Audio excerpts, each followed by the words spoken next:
Okay, let's say that you know what a Swiss Army triplet is, which you should know before you watch this video. So if you don't know what a Swiss Army triplet is, go watch that video and then you can check this one out. So this is your Swiss Army triplet.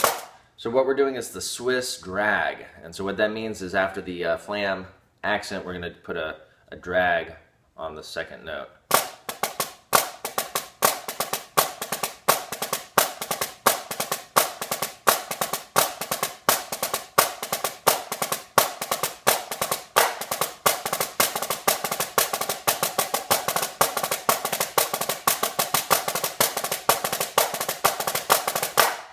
Love it. Wonderful rudiment.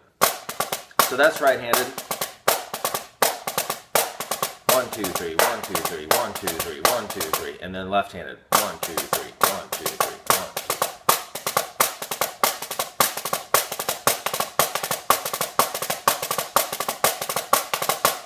So you have the Swiss drag, not a lot to it. Do the Swiss Army triplet, put a drag on the second note.